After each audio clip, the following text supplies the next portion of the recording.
And okay, ZBA, Happy New Year. You're live, you're recording.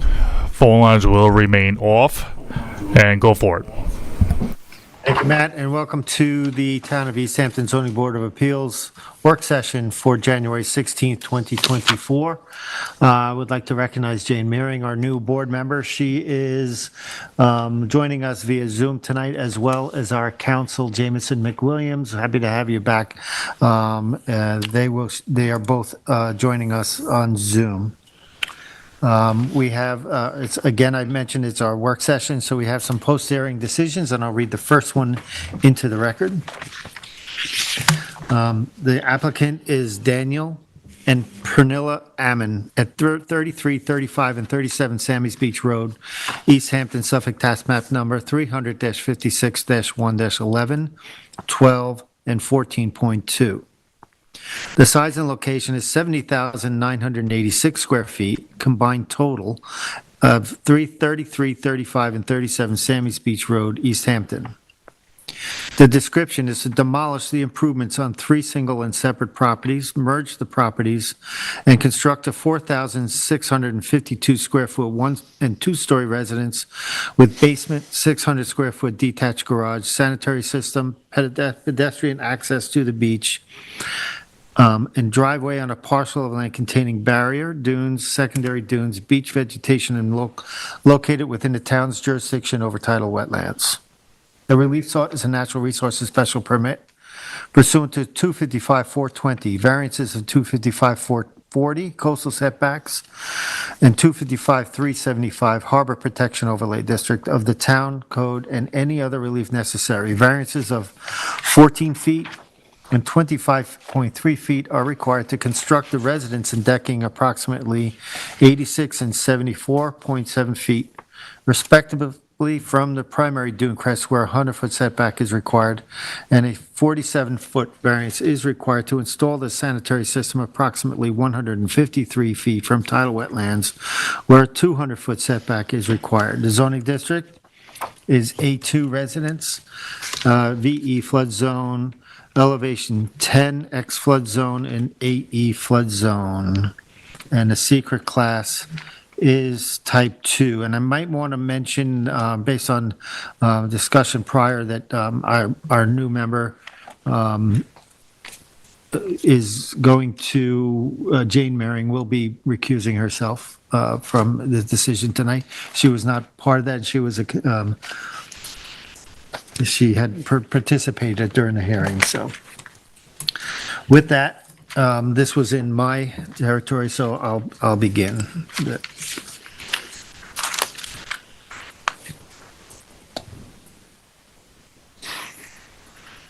So this is a property, the hearing date was on 9/26, and I'm going to repeat the property conditions in the history from the TAM so we get a good understanding of what is existing. All 3 properties are improved with residential improvements that have at least relatively recent certificate of occupancy. 33 Sammy's Beach Road is Lot 11 is improved with a 782 square foot 1-story residence and 264 square foot of detached masonry garage with a certificate of occupancy issued in 2009. 35 Sammy's Beach Road is improved with a 664 1-story residence and 308 square foot detached garage located close to the street with a C of O issued in 2011.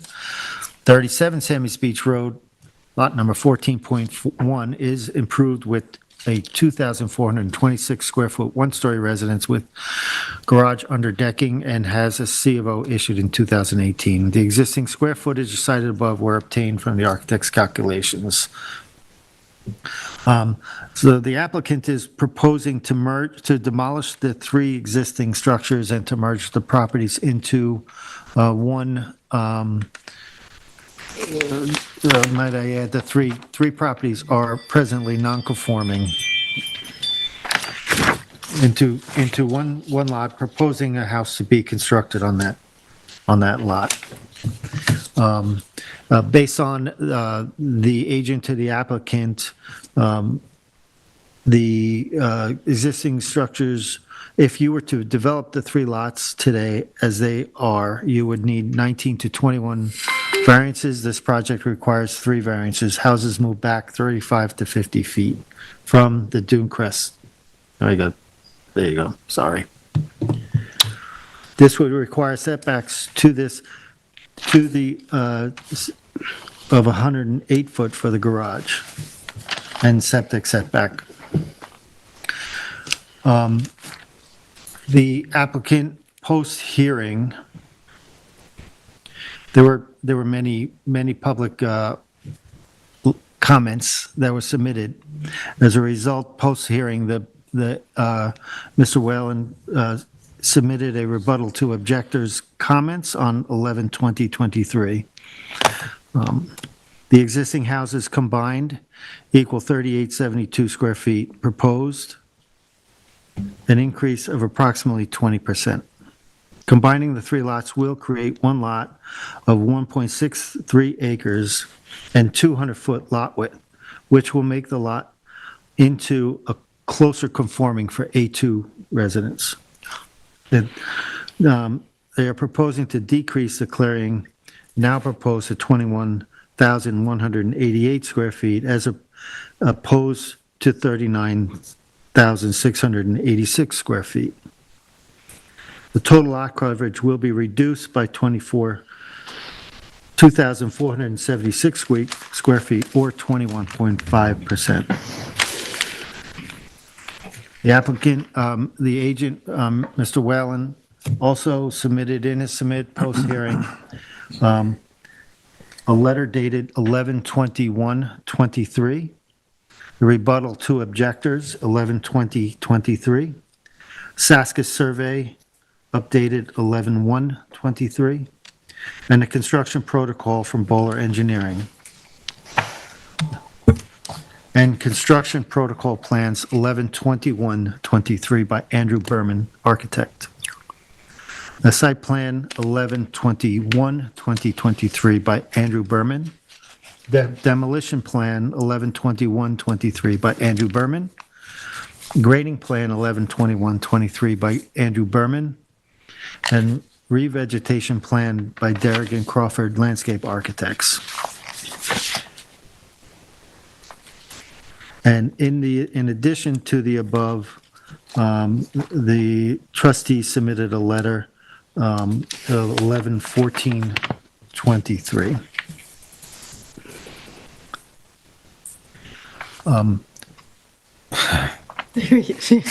I can't deal with this. Kill him. We have a stink bug. Thank you. So overall, I think this project required a deep look into it. Sammy's Beach Road, as you know, is a road that consists of, it's actually an eclectic mix of houses right now. These 3 properties have, the houses go back to, I believe, the 50s, 1954. The existing cottages on the 3 existing lots. There are some larger homes built along Sammy's Beach Road. The proposal, I believe, is worthy based on these post-hearing submissions, is worthy of approval, and I think it's a worthy project. I've taken a look at all the submittals. I'm going to read in a bit from the letter dated 11/21/23, and not due east, no, from Whalen. Give me a second, I'll go through it.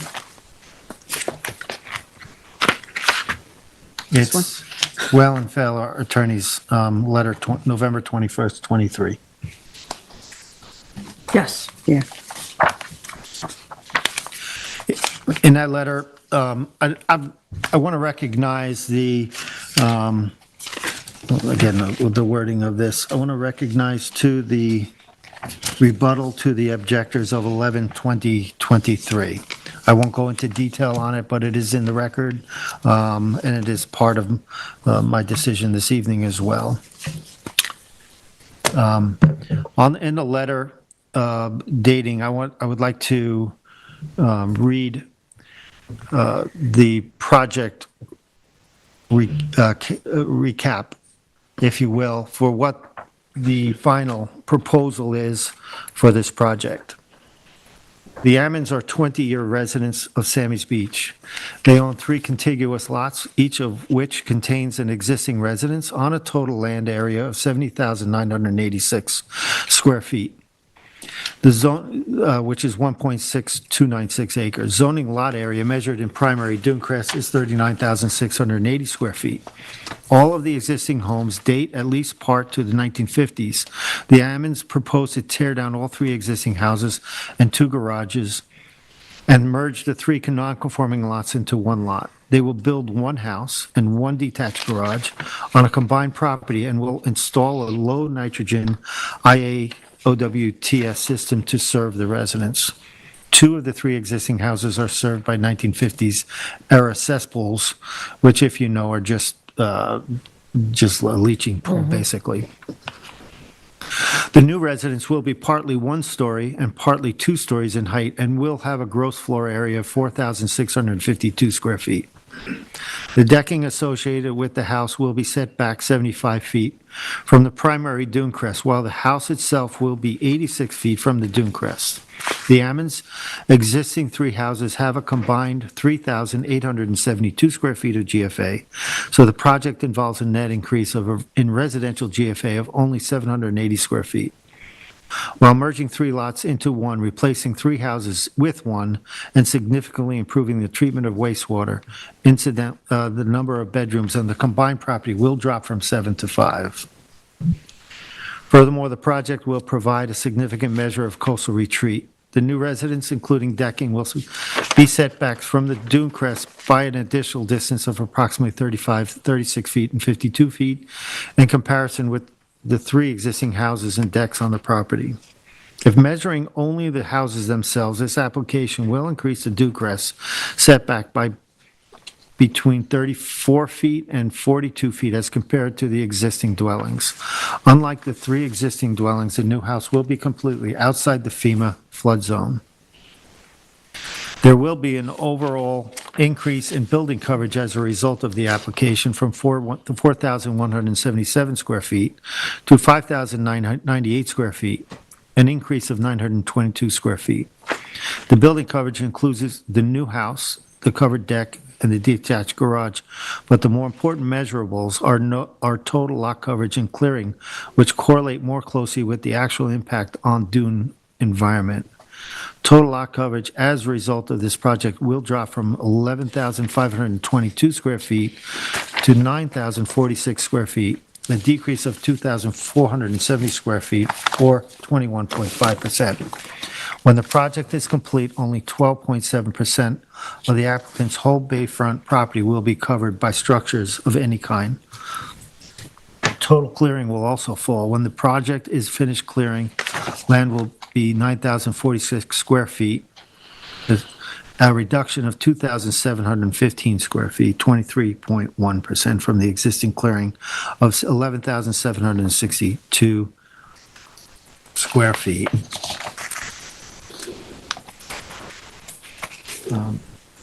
Now, what my concern also in looking at this was oftentimes we look not only at the environmental conditions, but the East Hampton town also has us consider the SOS requirements, which have to do with preservation. And also, if you look at 255-111, the purposes of the town code is to protect the vistas in our town. And I think that's an important aspect. So I took that into consideration as well. And I think in coming out on this, I think that if you look at the one diagram that was clear to me, that was the diagram that they created looking from the dunes to the house. Now you had three existing homes. You had a larger house with 2 small cottages, and I think they nestled the new house quite nicely into that landscape. So I think the impact on the vista, the views, I think is a small impact. Yeah, Tyler just pulled it up right there now. I come out of this thinking this is a good application. You have an application that is now much more conforming, which is what zoning's all about. And I think environmentally, this house is I think a much greater environmental improvement on the area. I have taken a look at the construction protocol. The construction protocol is a very in-depth protocol, and I'm sure my member Ed has looked at that. Very, very intense We all have. protocol. Ed, it actually resembles a SWIP requirement to some regard, and if you're in construction, you know what SWIP is. So, a very tight protocol. I'm going to request that that in our determination, if we do approve it, that the instructor protocol to accompany the building permit. I find that a lot of times the building department might be remiss in including the ZBA documents with the buildings so that the constructor is fully aware of what the documents and constraints are. So I'm going to instruct in our determination that the protocol accompany the building permit. I want to also add a layer of inspection for post-demolition and pre-construction as the site limiting fences and environmental controls. The protocol is requesting that the existing garage remain until the end of the project to be used as a site office. I agree with that. And there's also other environmental controls in the construction protocol that should be adhered. Overall, I think this project does meet the NRSP standards, and I do think it also meets the variance standards as outlined. With that, I'll turn it over to Denise. You want to go? Sure.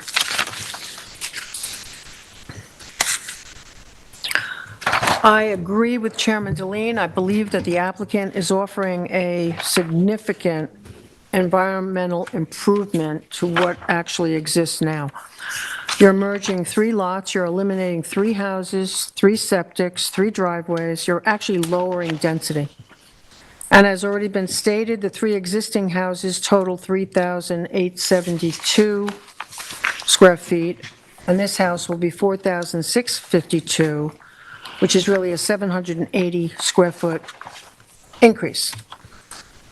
It's also noted in the almond letter that Chairman Deline already referred to, that when they considered what they would be doing with these 3 properties, they explored updating and expanding the existing structures. And with absolutely no town or state variances, they could easily expand the GFA of the existing houses by a total of 967 square feet. So the applicants, by enlarging the lot and reducing the density, are actually improving the site environmentally. Mr. Whalen's narrative, dated received November 21st, 2023, which is a rebuttal to the objector comments, sets forth some facts versus what everybody that appeared. Sometimes we're getting misinformation. The new clearing will take place mostly in the interior of the lot. The bare areas will be replanted in accordance with the revegetation plan. They have tightened up the amount of temporary clearing. They've retreated from the shoreline by building their new residence as much as 50 feet farther from Gardner's Bay. They'll restore and revegetate the dune land currently occupied by 3 houses to place their house outside the FEMA-designated flood zone. They're reducing the total coverage of structures on their land by 21%. They are reducing clearing on their land by more than 23%. So overall, detail. And also, the applicant has agreed. The plans also show that the nearest new structure, the house deck, will be 75 feet from the dune crest, not 68.6 feet. The garage will actually be 108.6 feet from the 3 Mile Harbor wetlands, and this is outlined on the survey. And the new IA system will be 155 feet from the harbor's wetlands. I think that the applicant also has agreed to a very long list of conditions.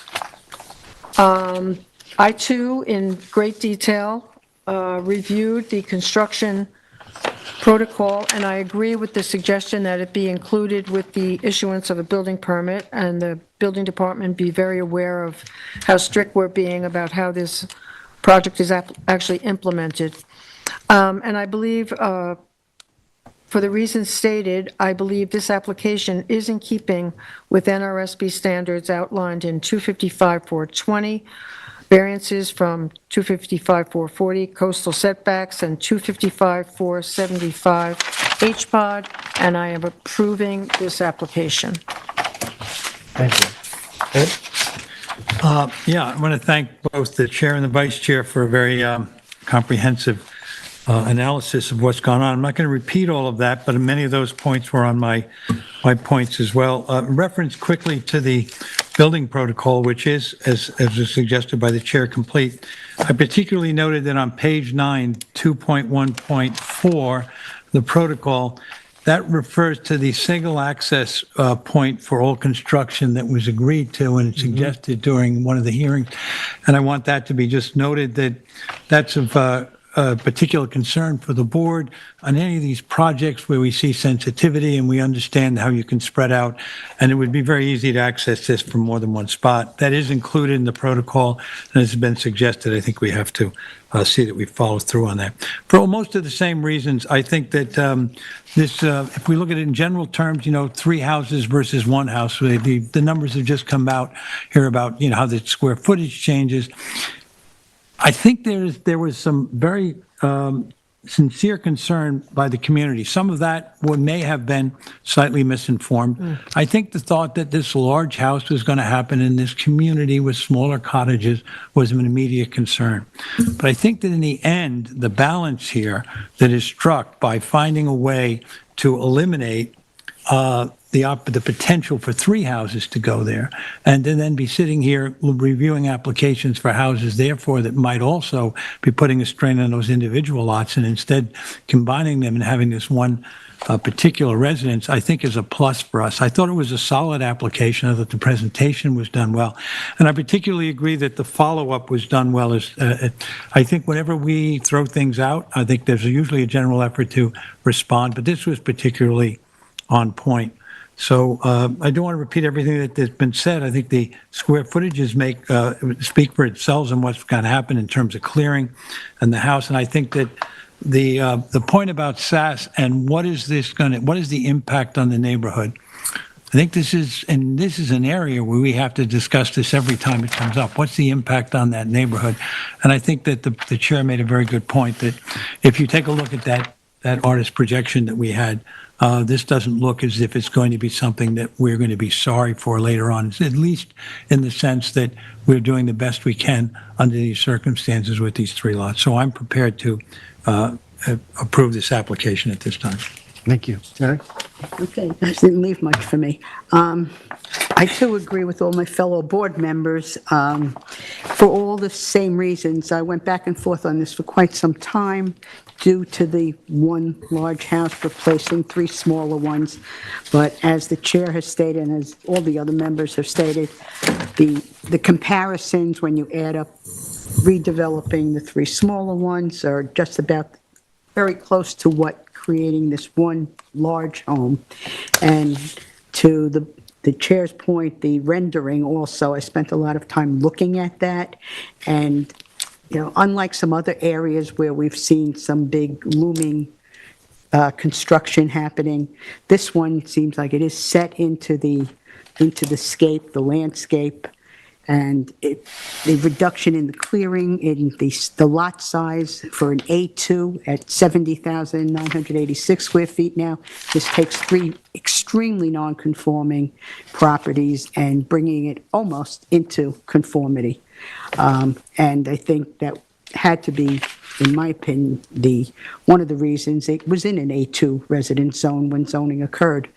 The other thing, and they didn't mention, but in the letter from Rick Wayland, in the rebuttal letter, at the end, the applicants are also offering to grant the town a scenic easement on three properties that they own on the opposite side of Sammy's Road, on the 3 Mile Harbor side, and I think that's a plus too. And I don't know if we would add that to the conditions, or how would Well, that that's work? already agreed to. I mean, that was. I think that would be, Yeah. I think we would accept that as a condition. As a condition, yeah, and it wasn't in the list yet. No. Yeah, okay. And you guys said it all already, so I too am looking to approve this NRSP and the variances for this application. Thank you. I've caught many striped bass on that beach.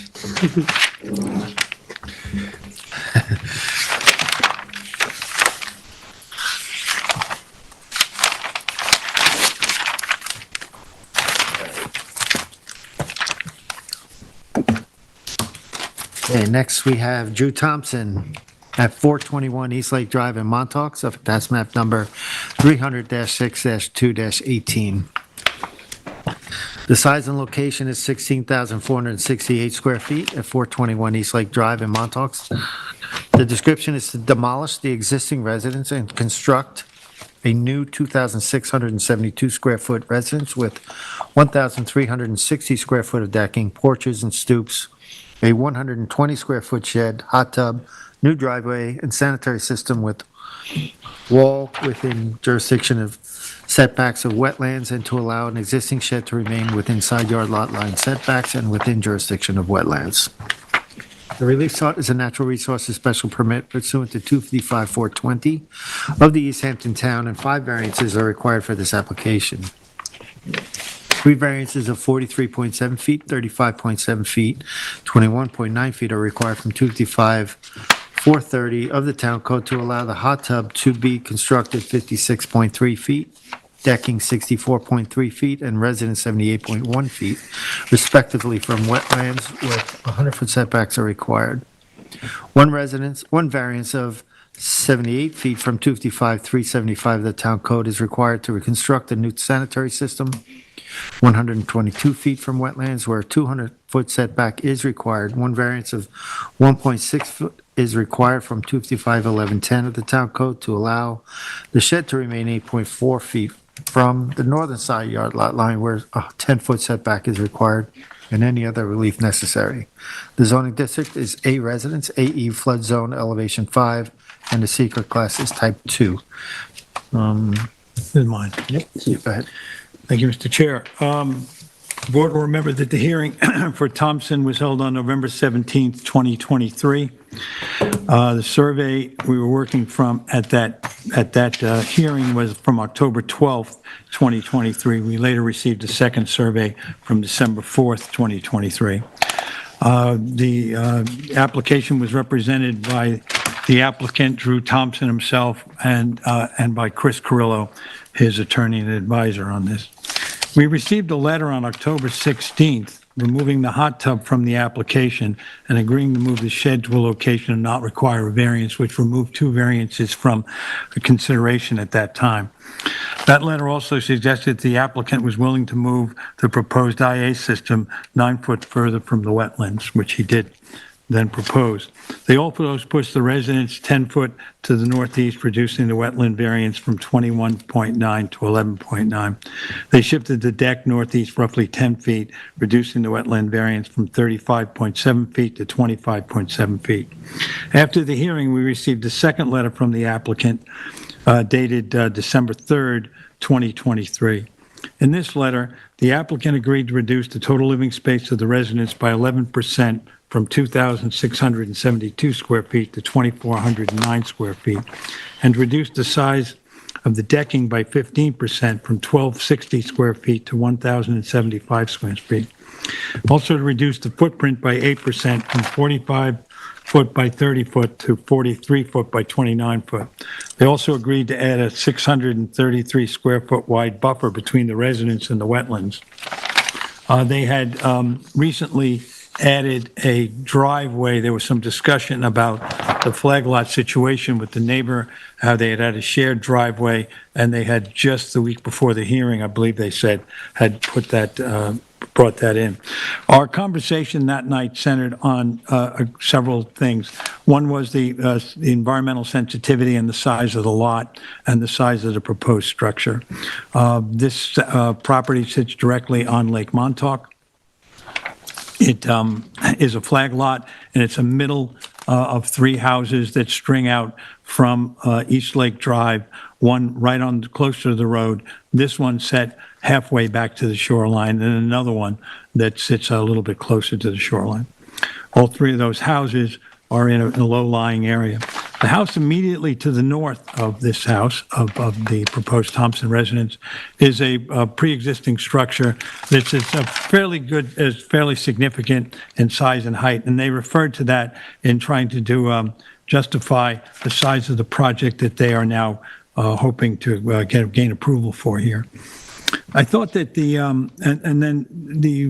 other problem here is it's a very constrained lot. They made the case that they have a 720 square foot house. I have the number here. It's a house, and they're looking to make a long-term residence for them for raising their family. One of the two of the couple was raised in Montauk and asserted that they look to live their life here as they had growing up and don't want to be forced out of the area. They had bought the house, and now are looking to make something more significant in order to raise a family. That was the contention that sort of justified them trying to come up with an answer for how to build a house that would be adequate for their needs and somehow not be too large for us to consider approving. This is a tough one for me for a couple of reasons. I think that it's a very sensitive lot, and we know that. It sits very low and close to the water. It's on the north end of East Lake Drive. The fact that it's a flag lot means there are two other houses that'll be affected by that immediately. Across the way is the airport, which is of less concern. It's commercial property. But there's that. And then there's the idea that we also have to worry about the wetlands, which, were mentioned here both in the report and at the night of the hearing.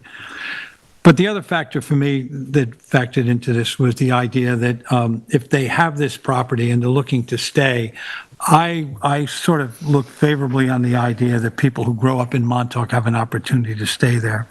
I think this is a project that takes careful consideration, and I fully understand how this is one that might be very easily to deny. I certainly have struggled with it. But in the end, I'm going to approve it on the basis that I hope that this was an encouragement, not an encouragement, but some way would allow for that couple to maintain the house. So I don't know how much more I want to say about it, because I do think this was a difficult one based on both the environmental concerns and the size of the structure. But I'm going to, with a certain amount of reservation, approve this application. Thank you. Terry? Okay.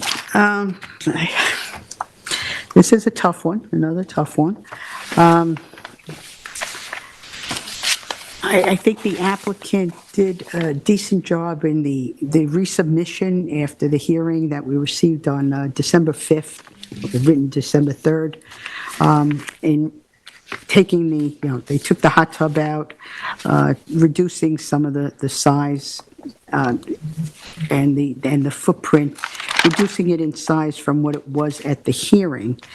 However, I think this is another one of those cases that we get rather frequently where it just doesn't do enough. This isn't a big property. It's not an outrageously large house they're proposing, but there still is an increase in the footprint of the proposed structure. And I feel that it could be improved upon if the footprint was made even smaller. They could they can improve the setbacks even more than they attempted to do in the subsequent submission after the hearing. I think this still does not meet the NRSP standards of the size of the scale of the project. The scale for me is still a little bit too large, even though it's not an outrageous house, but for the size of the property and the nonconformity of the property, I think this is still too much scale, and we will see, this will just proliferate in other locations that in the future. So I have to deny this application. Okay, Denise? Okay.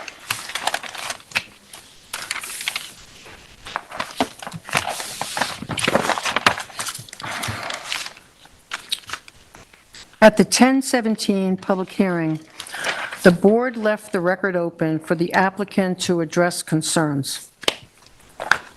In terms of the NRSP standards and variance standards, the scope and scale of this project has really not changed.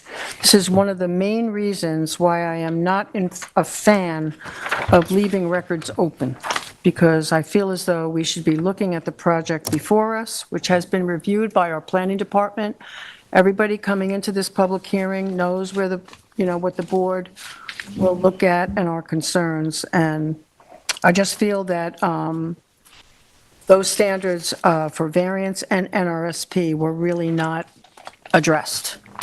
There's really very small change in what came to us the night of October 17th. They've redesigned the footprint. They've taken away 2 feet. They've hired Jim Grimes.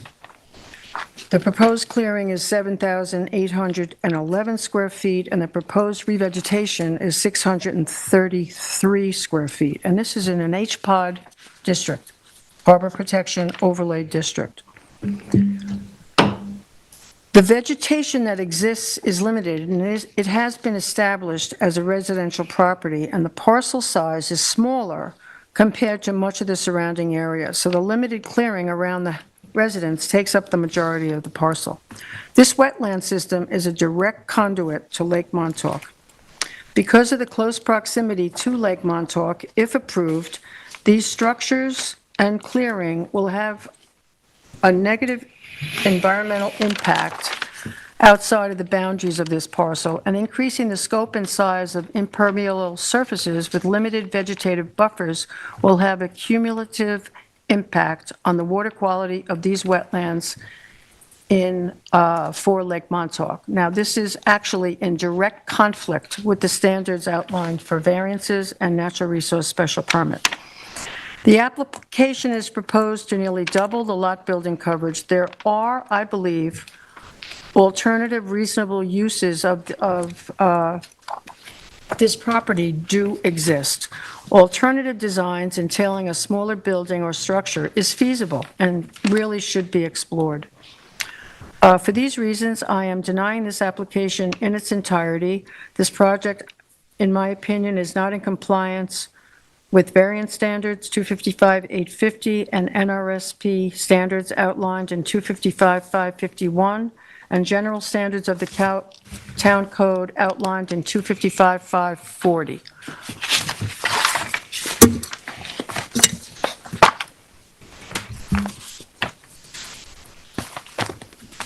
You done? I am done. Oh. It's not in compliance. That leaves me. Drum roll. I struggle with this too, and I'm sensitive to the applicant. I'm sensitive to what Member Johan describes the local residents looking. I think they're attempting to develop a residence that fits their needs, their family needs. I think there's a nexus for that here.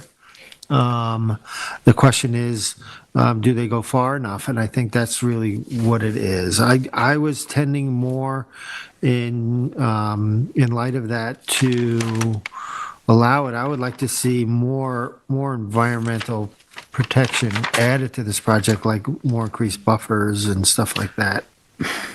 I don't know how much smaller residents can get when you're trying to develop a family. This lot is non-conforming, there's no doubt about it. And I think that we look at these properties all the time like this, and it's difficult.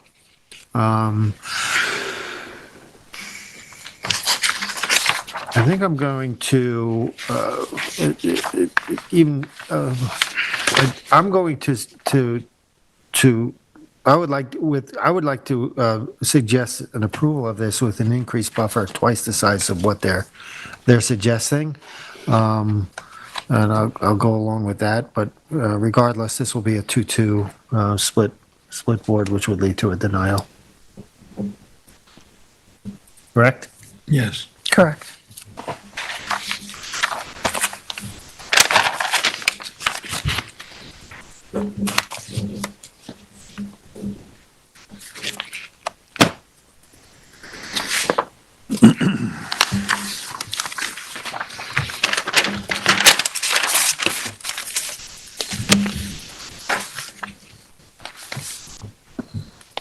Okay, next we have David Larkin at 14 Ingalls Road in Springs, Suffolk, tax map number 300-77-1-13.4. Size and location is 26,456 square feet at 14 Ingalls Road in Springs. The description is to demolish the existing swimming pool, patio, and approximately 65 square foot of residence, and to construct 230 square feet of first and second story additions, 182 square foot of second story deck, 600 square foot of swimming pool, pool equipment, pool patio, fencing, outdoor shower, and an upgraded sanitary system within jurisdiction of setbacks of tidal wetlands.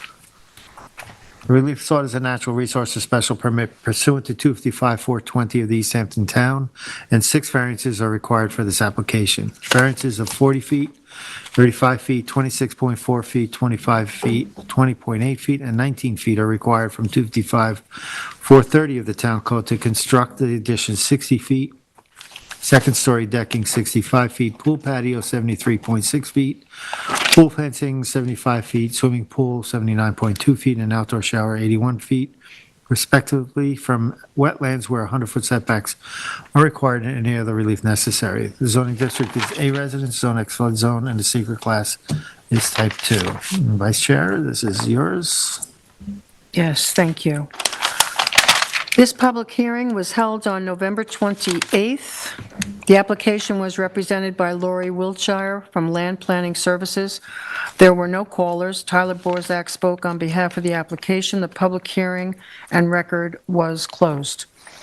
The property is improved with an approximately 1,946 two-story residence with decking, swimming pool, patios, driveway, sanitary system, and associated structures. All of the proposed structures are depicted on the Saskis Surveying Company, survey dated revised March 20th, 2023. I think that's the most that's it. recent one. Okay, good. The proposed project appears to be fairly minor additions to the existing residence. The project is under the 50% cap by 19 square feet. And the additions, it's no closer to the wetlands than what already exists, and it is proposed over an existing deck. So they are not increasing the footprint. There are, as stated by Lori Wiltshire, no additional bedrooms being added. Their goal here is for more livable space. A new IA system is definitely a significant mitigation. The applicants are agreeing to all of the proposed mitigation outlined by the planning department. The outdoor shower is a replacement of what exists. The swimming pool and patio are basically in the same location, so it'll have little impact. I do feel, however, that in light of the work being proposed, additional mitigation is necessary, and especially since this is in a harbor protection overlay district, I think a condition of approval should be, and I am approving this application, but I do feel that there should be additional vegetation along the edge of clearing, because it's in a harbor protection overlay district, and in addition to the 30-foot scenic conservation easement that is already established. I am approving this application for all the reasons stated. Variance standards of 255, 850, I believe, have been met, and the project demonstrates compliance with NRSP standards 255, 540 of the town code. I'm done. Can I clarify, how you're, as far as So the I'm saying- additional, oh, you're Right. to the, Buffer. to, what are you, okay, so we have, They already have in Existing place limits a of- 30-foot oh, so, okay, so you want Conservation. to include the Yes. buffer up to the limits of edge of clearing? clearing Okay, fair. as a condition of approval. Oh, because of it being in a harbor Yeah, no, protection no, no, I overlay agree. district. Yep, that's 3 mile Yeah, buffer. exactly. Okay, thank you. You're welcome. Ed, would you like to? Yeah, sure. I mean, all the same points. I had underlined the very same ones about the being a fairly minor addition, that they, were no closer to the wetlands with any of their proposed improvements. Some of these things come straight off the TAM, but I found them to be true. And the swimming pool and patio are nearly the same exact location and configuration. And the significance of the upgrade of the sanitary system. And I certainly like what the vice chair has said about adding some additional buffer. So I don't think there's an awful lot for me to add. I think she hit all the points that I was thinking about on this application. And so I'm willing to approve it at this time with that condition that we have an increased buffer that's already been suggested. Excellent. Terry? Okay. Once again, there's not much left to say. I agree with my fellow board members. I had the same points, and as was recommended by the planner for the additional buffer, bringing it up to the 50-foot clearing line, even though they feel the 30-foot is sufficient, that I, too, am looking to approve this application. Just to recap a little, they're extending out a first-floor kitchen, which is on top of an existing deck, and putting a second-story deck above that kitchen addition.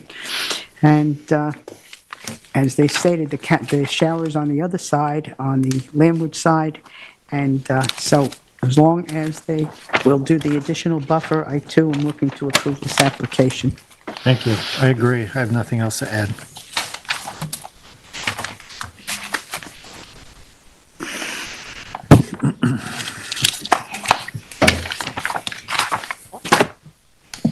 Next, we have Jasmine and Carlo DeFlorio at 57 South Fairview Avenue, Montauk. Suffolk Tax Map number 300-28-3-5.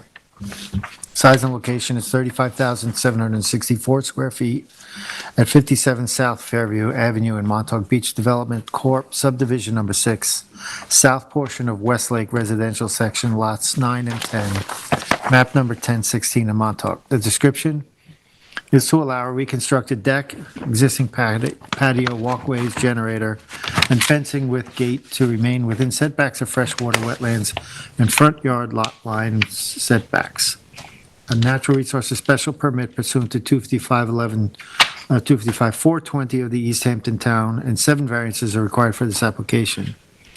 4 variances of 53 feet, 81 feet, 60 feet, and 100 feet are required from 255-430C of the Town Code to allow the existing stone patio to remain 47 feet, pavers 19 feet, generator 40 feet, and fencing 0 feet, respectively, from freshwater wetlands where 100-foot setbacks are required. 1 variance from 255-430A of the Town Code is required to allow fencing to remain within wetlands where no structures are allowed to be constructed. 1 variance of 50 feet is required from 255-430B of the Town Code to allow clearing to remain 0 feet from the edge of wetlands where a 50-foot setback is required. 1 variance of 19.6 feet is required from 255-1110 of the Town Code to allow the existing generator to remain 10.4 feet from the western front yard lot line where 30-foot setback is required and any other relief necessary. The zoning district is B residence, zone X flood zone, and the secret class is type 2. This one is 9, yes. Okay, well, there's a story on this one. It seems not that complicated. However, there were a number of items that needed to be addressed in it. Okay, first of all, we received, the original survey that was referenced in the TAM was dated 4/13/22. The hearing, by the way, was on November 28th, 2023.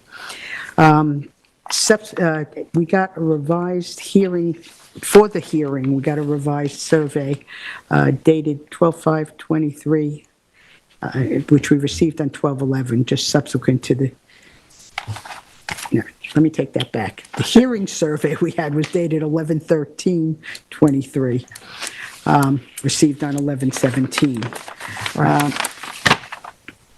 So, and in this one, they had already, part of what they had done, if you look at the TAM and the survey with the TAM, they had put deer fencing into the wetlands.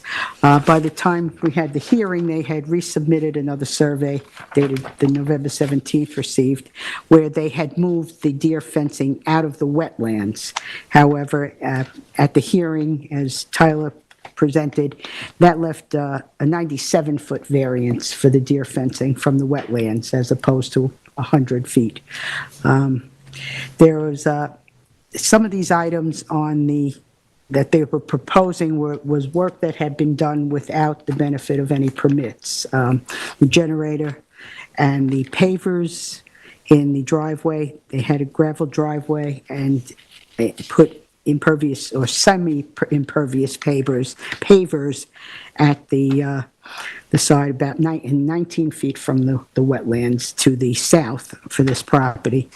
They had also put, if you look, the stone patio on the eastern side of the survey with a walkway that also was done without benefit of a permit.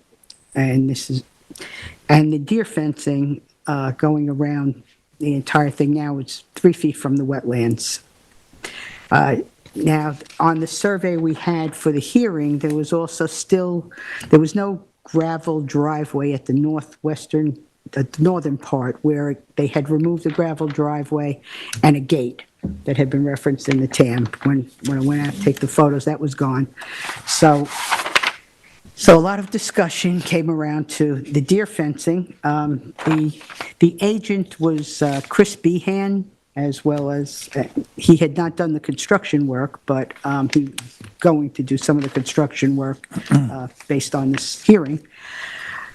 Anyway, there was a lot of discussion about that, and in the survey that they had given us on November 17th for the hearing, there was actually a hand-drawn-in staircase leading from the deck, and the deck, as you see, projected out to a point. That was really not what they were planning on doing. Anyway, so we had a lot of discussion on that, and we left the hearing open, and then we received finally another hearing. Revegetation was a big point that was brought up at the hearing. We received another survey on 12/5/23. Well, we received it December 11th. It was revised December 5th. So with that, they took out the driveway on that north side where that gate had existed, and they did offer revegetation that we see in the yellow on the screen. They offered that revegetation. And the decking, you could see the little staircase that was added off the deck, and they squared that off. That point was just squared. Now, I believe that creates 2 more variances that are required. It shows 44 feet from the wetlands for the staircase and 37.7 for the deck. But of course, in the notice, it did state that whatever other relief was necessary to be included in this application.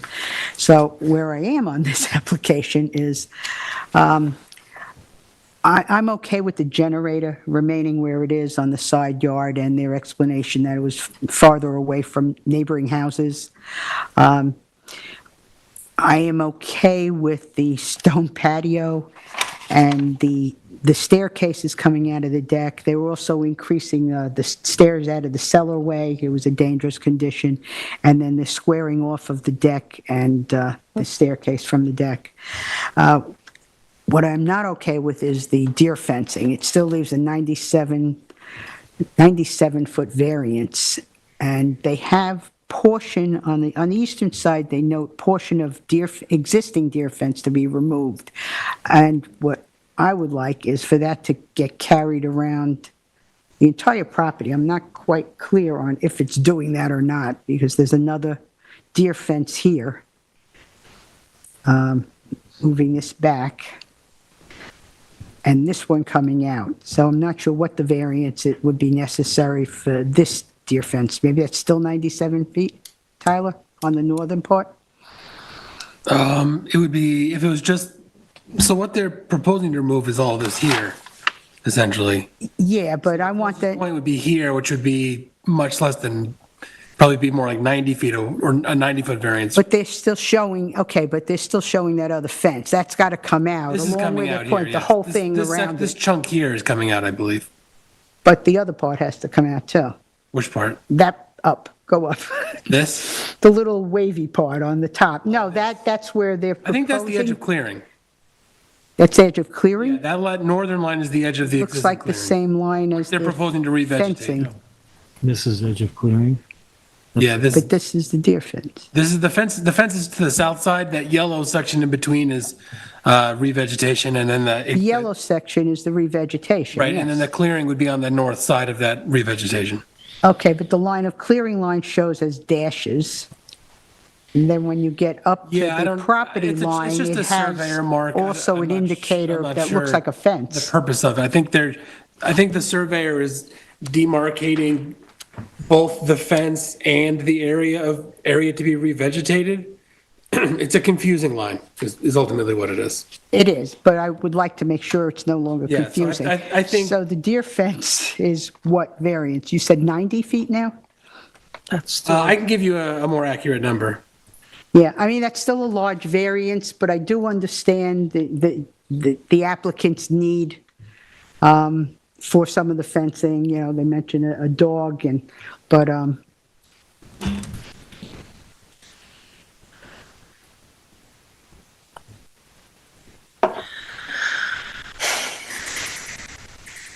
Probably like 84 feet away, or an 84-foot variance, 84-foot variance. right? 16 feet away, roughly. That's an approximation, obviously. Okay. Okay, so as far as the deer fencing, I could live with an 84-foot variance on that. And now the only thing to consider also is, do we want some additional revegetation? But there really isn't a lot of room there, and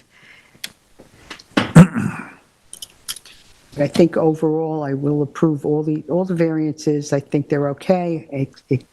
It's the fence and the revegetation, if we need some more or the not. clearing variance, the The 50-foot, clearing, yeah, because the clearing, to remain 0 feet from the, They're proposing to Wetlands. revegetate that anyways.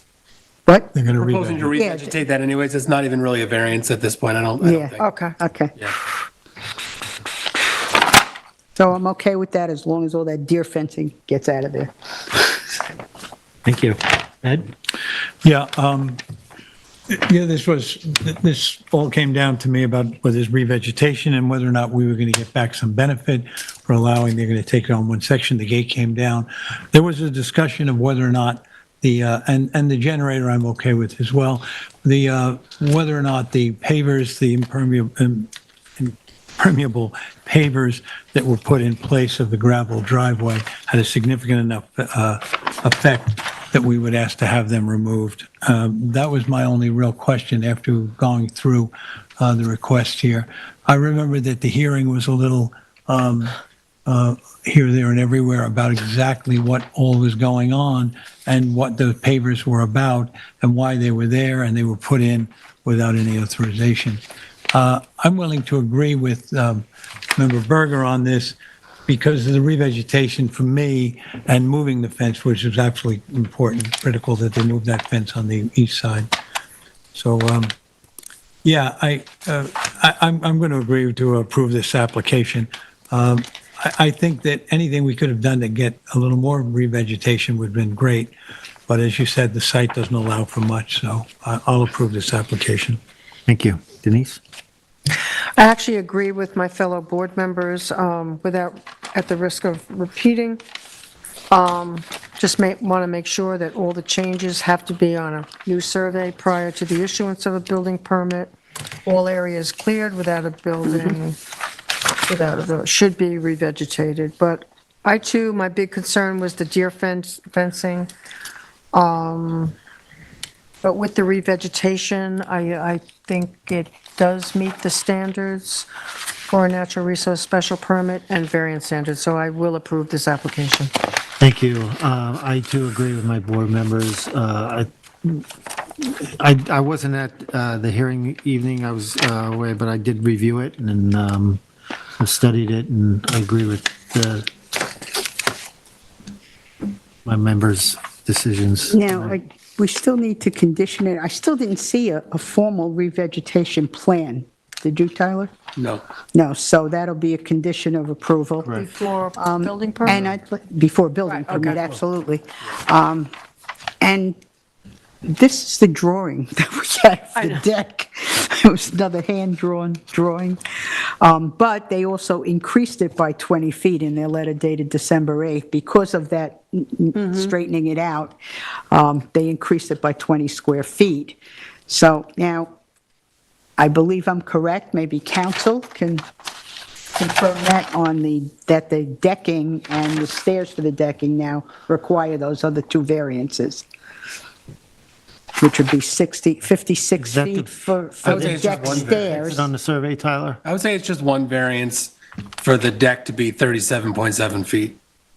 And that's And properly those depicted. stairs where they show it 44.5. Yeah, I mean, it's part of the decking at the end of the day.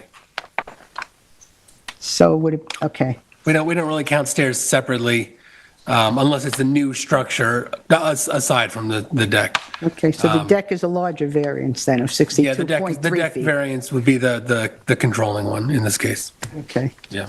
37.7 feet. Council got that? Yes, what I'm thinking we'll do in this particular case is I will review the documents, see if I can get the numbers accurate. I will have Tyler weigh in on that, and we'll also circulate it to the applicant or the applicant's agent for them to confirm first, so we're not wasting our time. Okay, good. all Yeah. right, very good. That's good. Thank you. Thank you. All right, next we have Steve Gottlieb at 46 Mako Lane, Amagansett, Suffolk Tax Map number 300-175-6-2. The size and location is 7,500 square feet at 46 Mako Lane, Beach, Hampton, Section 5, Block 34, Lots 4 to 6, map number 1763 in Amagansett.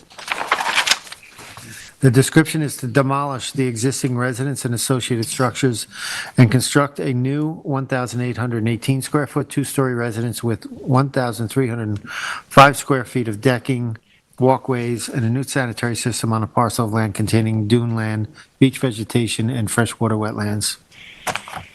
The relief sought is a natural resources special permit pursuant to 255-420 of this East Hampton Town, and 3 variances are required for this application. 2 variances of 78 feet and 71 feet are required from 255-430C of Town Code to construct a proposed decking 22 feet in the residence, 29 feet respectively from freshwater wetlands where 100-foot setbacks are required. 1 variance of 73 feet is required from 255-430B of the Town Code to allow the sanitary system to be constructed 77 feet from freshwater wetlands where 100-foot, 50-foot setback is required. Any other relief necessary. The zoning district is B residence, AE flood zone, elevation 10, and the secret class is type 2.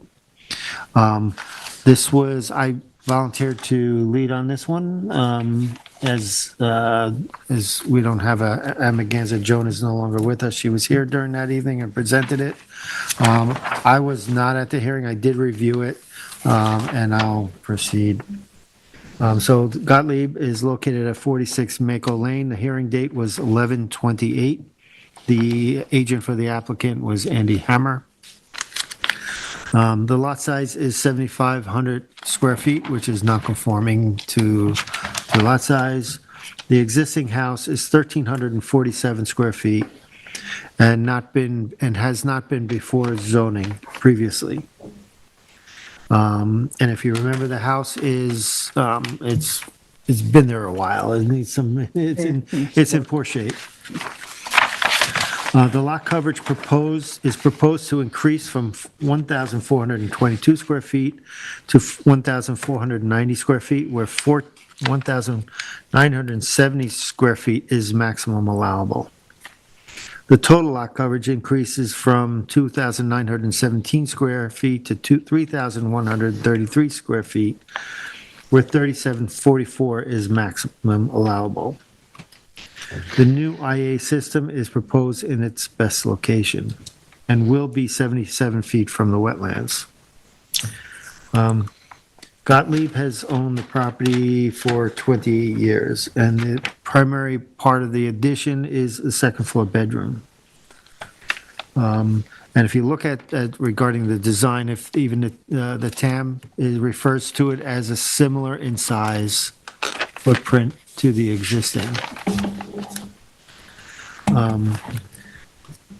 Marshall Paetzel Landscape Architects are the landscape architects and have submitted a reveg plan to restore the disturbed areas. The house will be positioned further from the wetlands. The updated survey is 11/3/23 and proposes a reduction in total lot coverage of 8 square feet and create an increased buffer to the wetlands, as well as reestablish some of the dune land characteristics that is associated with this area. And based on the Hammer letter dated 11/2/23, the total lot coverage is being reduced further to 2,909 square feet, and the lot coverage is now reduced by 8 square feet in lieu of the 216 square foot proposed to increase. Overall, being that this part of Montauk, this is part of the Double Dunes area in Maple Lane. And Amagansett, I'm sorry, but I'm already visually down Maple Lane. I know it very well. The dunes here are spectacular. This is a series of cottages that are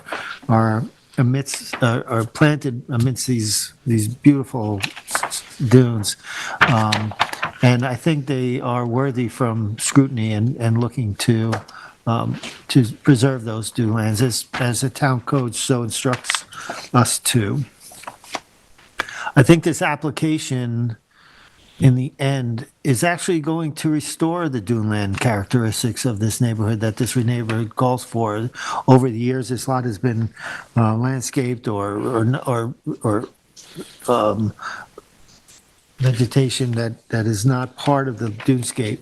I'm going to approve this application as is with the reductions that were proposed by Andy Hammer post-hearing. And I do think that the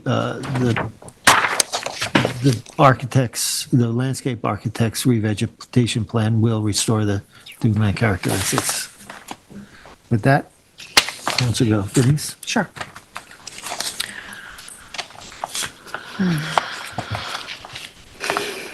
This parcel is in jurisdiction of significant freshwater wetlands. The quality of these wetlands is directly related to the surrounding development, and this area has low elevations and a high groundwater table. As already stated, the existing lot coverage will increase from 1,422 square feet to 1,490 square feet, where 1,497 square feet is the maximum allowable. Alternatives in terms of meeting the constraints and code standards, I feel, have not really been explored. In this case, alternative reasonable uses do exist. Natural resources should not be diminished. Will have adverse effects on the environmental conditions in the area. Again, this is a very small constrained lot. Variance requests are substantial. Overdevelopment and this type of construction, these projects, could lead to elimination of natural characteristics, duneland features, cause increases in surface runoff on a parcel that contains wetlands which contain standing water throughout the year. I think that more could have been explored to make this a better application. I do not feel, it does not demonstrate compliance with general standards in 255-440. It does not comply with NRSP 255-551 standards and variance standards 255-850, and for these reasons stated, I am denying this application. Okay, Ed? Okay, so we have another one of these that's very sensitive because of what's just been stated by both the chair and the vice chair about what we're dealing with here. I tended to lean, coming into this with the chair on this, in that I thought that the replacement of a house that's already in poor shape, that means we're going to be looking at somebody coming at some point here to do something. I don't disagree that it would have been nice if these had been smaller, and there was a recommendation in the TAM to eliminate the 216 square foot of decking that would help in trying to bring this back into some sort of conformity. But I do think that there's an opportunity here, if done correctly, for us to replenish and to redo some of what the native grass, this native vegetation is there. And so, for the same reasons that the chair has already stated, I think that we see something that's slightly larger, and I understand that because they're looking to make this fit what they're going to do. But the proposed similar construction is very similar to what's on the parcel now. And so although there's a slight increase in it, it seems as if we are taking one structure, putting an improved structure back, and gaining some improvement on the property. So I'm going to agree with the chair on this, and I'm going to vote to approve this application. Okay. All right. So on this one, it's slightly different for me. I think that the overall, the NRSP standards, well, I like the fact that the house is being redeveloped away from the wetlands. And yeah, there is some increase, and there was some concern about the total lot coverage. And as ever, sent in by the agent on November 2nd, the letter that they're reducing so the total lot coverage by 200, they now propose, instead of increasing it 216 square feet, they're now producing roofs by 8 square feet. I think that was just a matter of some impervious walkways that they were going to take out, running north to south. But I do like the very robust revegetation plan. Effectively, they're revegetating almost the entire property. And then on the west side, no, the east side is where the wetlands are, right? East. They're willing to also add more revegetation in on that side of the house, which I think we should take advantage of. I am looking to approve this. I have one outstanding thing that I want to add to the conditions of approval on this project at all. At the hearing, the question was asked about a DEC permit from the applicant, and the agent stated that he wasn't sure if they got it or if they got a non-jurisdiction. However, there's a letter that was in the file. I didn't think that they had jurisdiction, right? It was a letter to the planning department from the DEC stating that they had no application at that point in time for this application. So I would like that added to the conditions of approval, that they get that DEC permit prior to any kind of building permit being allowed. Yeah, I mean, I too feel, I think the natural resources are being improved here. I think that, and the true characteristics of the neighborhood are being restored. So I agree that approval. Since you're approving it, you may also want to include the AC units. There was reference to that in the TAM about it not being a part of the application, but needing to update the survey to include. Yeah, he brought that up in the hearing. I think we should make that a condition that it should be part of the survey. He had asked And that, it yeah. should, let's say, it should be, I would think should be located in an area that would not increase a variance. Under the deck, am I remembering that He talked right? about putting it under the deck I or thought something. that's what he said. So, yeah, it's a good point. Thank you.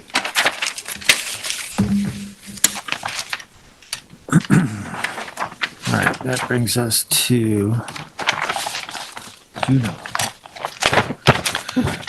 Next, we have Juno 9 LLC at 9 Tyson Lane, East Hampton, Suffolk, tax map number 300-189-6-2.3.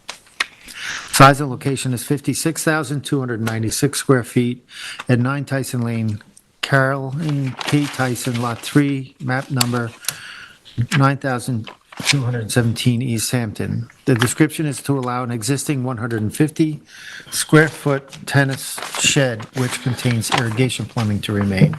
The relief sought is one variance from 255-1110, 255-1123B of the Town Code is to require to allow the existing 150 square foot of tennis shed to remain with plumbing and any other relief necessary. The A5 residence X flood zone and the secret class is type 2. This was also in my area.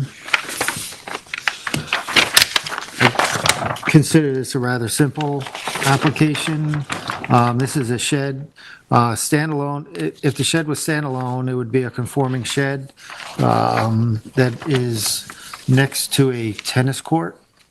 The shed presently contains an irrigation system required for the tennis court. Now, this is a clay court, which does require irrigation and moisture and these things. From building them, I do understand when Eric was explaining the trough, or a lot of times these things have this valve trough that are required. They decided to put this in the shed.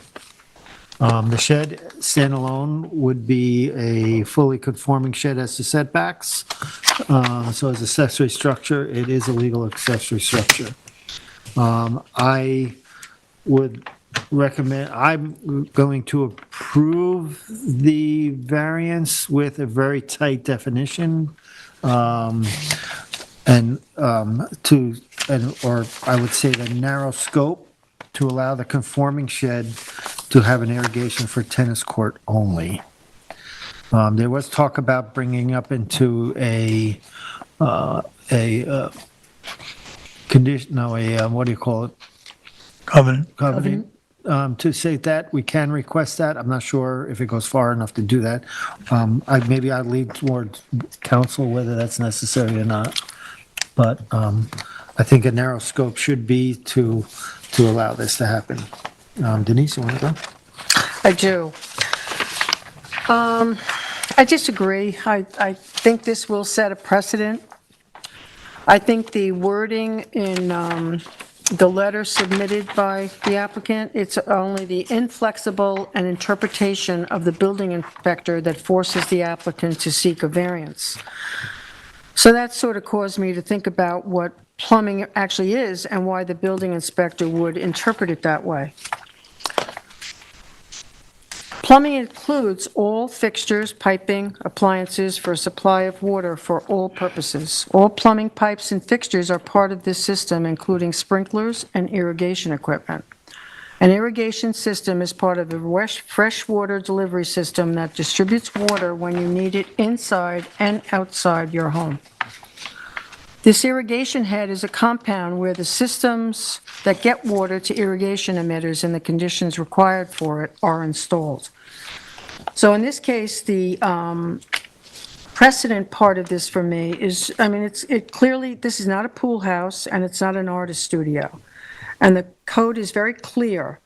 No accessory building other than a pool house or of less than 200 square feet in gross floor area, an artist studio, or an affordable house accessory apartment meeting the requirements of this chapter shall contain any bath, shower, or plumbing facilities. Since the structure is not a pool house or an artist studio, no plumbing is allowed. So I am going to deny this application. I don't feel it's in keeping with the variant, with what the code actually states. And I don't think it's in compliance with 255-850. Ed? Well, That was an effective comment on your part. I guess I didn't look at it as being precedent setting. I would be more in agreement again with the chair. I remember the hearing. I know that they were very anxious to gain approval by offering a covenant, saying that there's no reason for them to use it for any other purpose. And all that's all very good, because obviously in this one location, one situation, that's exactly fits their needs for them to say that. But you have a very good point. I think the vice chair's made a very good point, and I think that the code is the code. However, I still think that these things come to us on a one-by-one basis, and I would hope that we wouldn't consider that some other applicant coming in would be granted approval based on the approval here. It seemed as a minor request to me, and it seemed that they made a case for the fact that it just worked well where they were at. Having said that, I can't deny that it's a very strong case that you make for the vice chair, but nonetheless, I'm going to approve it at this time. Thank you. Derek? Okay, well, I was leaning, I still am leaning, to agree with the chair on this, that the irrigation, with the condition that you stated earlier, that this could only be used for a tennis court. Is this tennis court actually there? And in Yes, it use? is. So if something were to change in the status of that tennis court, that accessory structure also. Only for a gets tennis court, removed. that plumbing.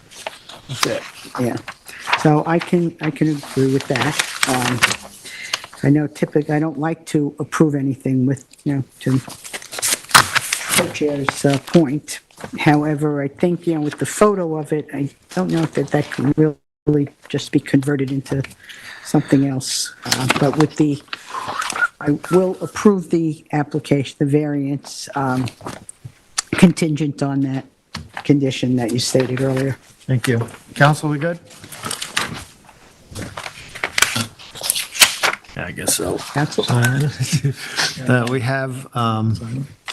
We have next the Notaro Living Trust at 3 North Surfside Avenue in Cito, don't Montauk. we? I'm sorry, which one is next? Cito. Cito. I forgot, Cito. I passed over Cito. Next, we have Cito SJ Holdings LLC at 55 Marine Boulevard, Amagansett, Suffolk Tax Map Number 300-178-1-9. The size and location is 34,549 square feet at 55 Marine Boulevard, Seaview at Amagansett, Lot 36, Map Number 4987 in Amagansett. The description is to construct a 116 square foot second floor addition, replace a portion of existing flat roof with new gabled roof, remove some existing roofing, replace the existing southern decking in place and in kind, construct a 420 square foot swimming pool with fencing and pool equipment, and 162 square foot of pool patio with steps on a parcel of land with dunes, dune land, beach vegetation, and tidal wetlands. The relief sought was a natural resources special permit pursuant to 255-420 of the East Hampton Town, and 2 variances are required for this application. Variances of 58.7 feet, 38.4 feet are required from 255-440 of the Town Code in order to construct a proposed roof, 41.3 feet. In addition, 61.6 feet from the dune crest where 100-foot setbacks are required, and any other relief necessary. The zoning district is B Residence VE Velocity Flood Zone, and the secret class is type 2. And a member, Johan, has offered up to lead on this one. Thank you, Mr. Chairman. The board will remember that the Cito hearing was held on December 5th, 2023. The survey we were working from was from July 17th, 2023, and a planting plan for Marshall Petzel received on October 18th, 2023. Cito was represented by Britton Bistrian and Andy Hammer, as well as Stacy Petzel. The house sits on a lot that was a result of a 1967 subdivision, and the house itself was constructed in 1971. A 2022 interior partial renovation was completed, and a C of O was issued on October 23, 2023. There's 3 aspects of the proposed construction included in this application. 1, to replace in place in kind the southern deck to construct an additional 66 square foot addition while replacing a portion of the existing flat roof with a gabled roof, and to construct a 420 square foot pool with fencing and equipment and 162 feet of decking and steps to the northeast corner of the property. 2 variances are required for the proposed roof, and an RSP is required for the site and project as a whole. In the course of construction, a seaward flat roof is proposed to be reduced from 700 square feet to 474 square feet, and the remaining portion will be converted to a gable roof. That gable triggers the need for the variance. There's pyramid variance that's required on this one. A 1999 ZBA decision, the swimming pool was denied by the board then primarily because of its size, location, and elevation. This new application reduces the size and elevation of the pool to reduce the amount of its surface area that is, hold on, I'm reading the wrong thing. No, the most recent survey changed the orientation of the pool and to reduce the amount of its surface area that is below the Sea Haw line and moved its associated deck further from Marine Boulevard. A letter of support for the project was received from the owner of 57 Marine Boulevard, the most potentially the most affected neighbor. And remember at this hearing, we talked about the fact that we might be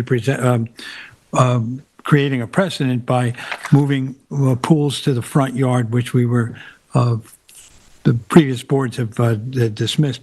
There was a very succinct ruling in the 99 decision saying that they were looking not to do that, and we have to take that into consideration here. However, I think that there were several aspects about this to comment on. One is that to start with the deck that's on the seaward side, to replace that in kind in place, the discussion was raised about the potential collateral damage that might be done, particularly seaward of the deck, because it's so it's particularly so pristine. If not pristine, it's certainly well vegetated there, revegetated, and is in great shape. The representative at that point, it was Andy Hammer, was very clear that they would do everything they could to work on that project strictly from the accessible east side, and that was something that we take into consideration. The additional roof area that they're adding is just a continuation of a gable, and it's a very small 1 point. No, it's not that. Not 1.2, but it's a small. I'll find what that is on the presentation. Sorry.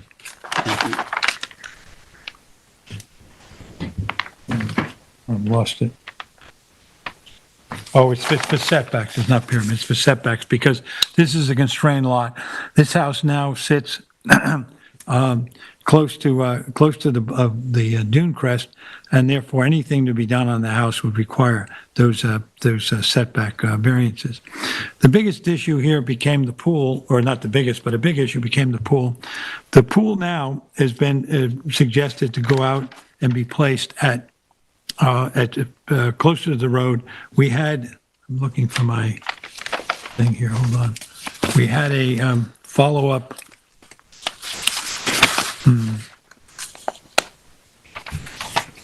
I've lost the date of the follow-up submission that we got here that, unless I already read it in.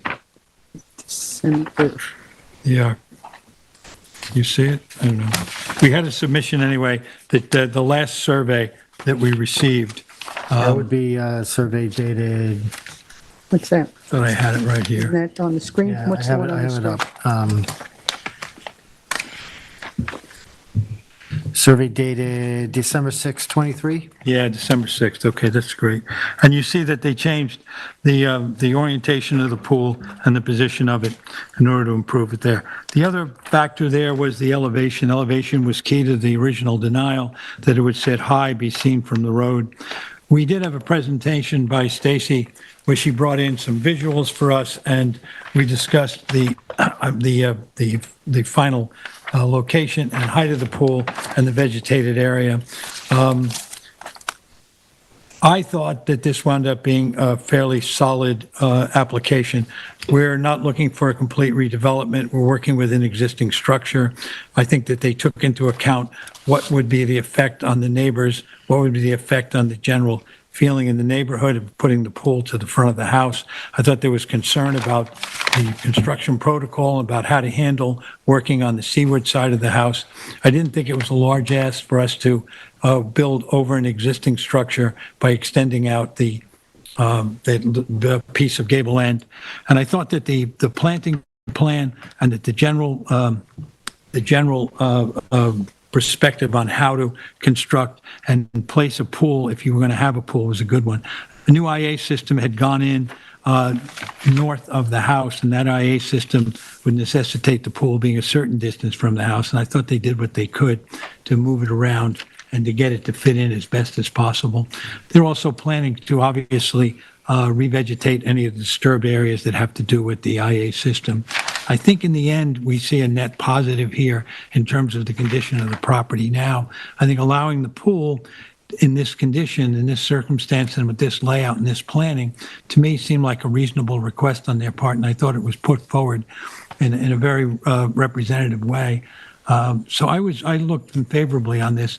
When I've gone down looking at the various standards, the 255-8-50, whether the grant of the variance will cause an unreasonable change of the character of the neighborhood, I don't think it will. I think a new house would have been much more impactful. I think here working with what they have was a good idea. Whether the benefits sought by the applicant be achieved by some method feasible to the applicant to pursue other than the area variances, I said no, that the very small amount of roof that was put on there to change over what was a deteriorated roof was a reasonable request. Whether the requested area variance is substantial, I did not think it was. Whether the grant of the variance will have an adverse effect or impact on the physical or environmental conditions in the neighborhood, I said no there as well. Whether the difficulty causing the applicant to request an area variance was self-created, I think it was. I don't think it's an important factor in reaching this decision, however. And then under NRSP standards 255-551, the town code, is the preservation of natural resources in all structures and uses other than coastal structures. Have they been located in a way that does the best to preserve the natural resources? I said yes. Then alternative reasonable uses of the property, have they been pursued? Have we considered them? I think that they have. I think that they have gone from the 99 proposal and come up with a smaller pool, put it in a better location, talked about revegetation in a way that wound up being something I think that could be compatible with the neighborhood.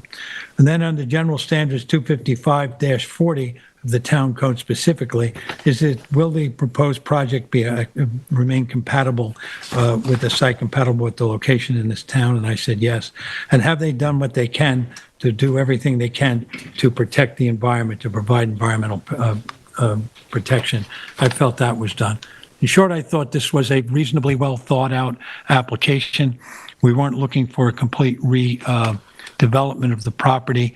And I thought when somebody comes forward looking for a pool, they have to be creative with us to get these approvals on these sensitive sites. And I thought they were here. So, Mr. Chairman, I'm looking to approve this application. Thank you. Denise? Okay. The existing property is a two-story residence with decking very close to the dune crest. Residence is 32 feet from the dune crest. The decking is 19.3 feet from the dune crest. This is a very vulnerable area to flooding and erosion. A large portion of the property, including the existing residence, is located in the velocity flood zone. This zone is subject to high-velocity wave action from storms and shall have the same meaning as a coastal high hazard area. With sea level rising, this area will be vulnerable to flooding and erosion. The existing residence is already non-conforming to dune crest setbacks, and adding an addition on the seaward side of the residence seems a poor candidate for grant of an NRSP, and special and substantial variances are being requested. They're also increasing the nonconformity in a very vulnerable area.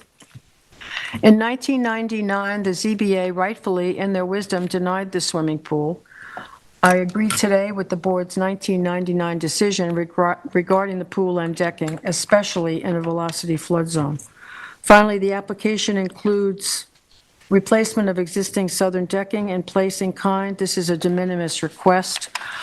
So I am denying this application other than the southern decking that's just being replaced in place in kind. But also, on a final note for the record, when a building permit was issued, and I'm just stating this because I'd like it on the record, a building permit was issued in September 20th, 2022, to construct a 531 square foot first floor, a 976 square foot second floor, install new doors and windows to all applicable codes. Any additional work above and beyond the scope of this permit other than maintenance may require the residence to be raised to meet FEMA requirements. And I think that's being stated because it is in a high-velocity flood zone. So I do not feel this is in compliance with general standards in 255-540, does not meet the natural resource special standards in 255-551, or the variance standards, which are substantial, in 255-850. This is why I'm denying this application. Thank you. Terry? Okay. In this one, I agree with Member Johan. And, per the TAM, that the application for the second-story addition is over an existing covered deck area and reconstructing the southern decking in place and kind, reducing some of the overhang and changing the roofing from the flat to a gabled roof. I think that it is relatively de minimis for that, since it's over an existing covered deck area, and the dune crest, the proposed additions per the TAM are small and within the footprint of the existing covered deck area. So I am approving those. And then regarding the swimming pool, yes, I'm approving that also, again, referencing the 1999 decision. It was for a 6-foot deep pool at elevation 14.3 feet, whereas now they're reducing that looming effect that was part of the decision in 1999 with a 3.5-foot deep pool at an elevation of 10.7 and offering shrubbery and revegetation in front of that to screen it from the Marine Boulevard side. I think the pool, I think this is designed so that it does meet the NRSP standards. Anything seaward would have been much more egregious, and I think I'm going to approve this application. Thank you. Regarding the addition, I agree with approving the addition. I'm going to just refer to the TAM on this. The TAM talks about on a property this non-conforming, the planning department is cautious about any additions, especially on the seaward side of the residence. However, the impacts on the surrounding property should be minimal given the small size of the existing conditions, as seen on page A102 of the provided building plans. The addition is within the footprint of the existing covered deck and a fairly minor addition to the residence. I agree with that. I think that meets the standards, the variance standards and the NRSP standards. Now, regarding the pool, you'll hear me often say that I give deference to previous zoning board decisions, and this one is one of those things we have to look at. So I'm going to read the zoning board decision in 1999. The ZBA, in their determination, noted that the swimming pool and decking did not meet the NRSP standards, then stated that although the swimming pool requires no variances, as noted in the environmental assessment form, the pool and extensive decking will result in the elimination of most of the existing secondary dune land, habitat, and beach vegetation on the premises. The determination also states, unlike a residence, a swimming pool is an amenity which is not necessary for utilization of a parcel. Also, the applicant has been granted approval to construct a hot tub for her enjoyment. Moreover, the proposed swimming pool and decking would be in the front of the dwelling in the proximity of Marine Boulevard. A swimming pool with extensive decking rise to a height of over 14 feet would have an adverse impact on the neighbors and those traveling at Marine Boulevard. It is unlikely that so large of an elevated structure would be sufficiently screened from view. So what I look at this ZBA determination is, did this application rise to a higher level? Did it meet or satisfy the conditions that this zoning board had a problem with? I actually do think they do meet and rise to that level. I think they, by redesigning it, by lowering it, by reorienting it, and the revegetation, I think the revegetation plan addresses the NRSP part of it. And I think as far as the character of the neighborhood, the screening and the orientation and the location of the pool does meet that zoning board's reluctance or denial at that point. So I too agree that this application should be approved.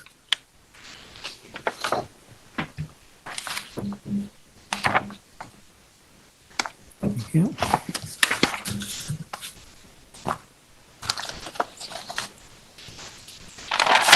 Next, we have the Notaro Living Trust at 3 North Surfside Avenue, Montauk, Suffolk Tax Map Number 300-51-2-6. The size and location is 16,342 square feet at 3 North Surfside Avenue, Surfside Estates, Block 360, Lot 14, Map Number 1690, Montauk. The description: to demolish the existing residence and associated structures and to construct a new 3,162 square foot, two-story residence with new sanitary sewer system, swimming pool, hot tub, approximately 200 square foot of pool house, approximately 1,500 square foot of slate pool patio, approximately 770 square foot of second-story decking, retaining wall, sunscreen, new driveway, attached lower floor garage, regrading within setbacks and jurisdiction of freshwater wetlands and outside the town's pyramid regulations. The relief sought is a natural resources special permit pursuant to 255-420 of the East Hampton Town, and 2 variances are required for this application. 1 variance of 25 feet is required from 255-430 of the Town Code to construct a proposed sanitary system 125 feet from freshwater wetlands, where 150-foot setback is required.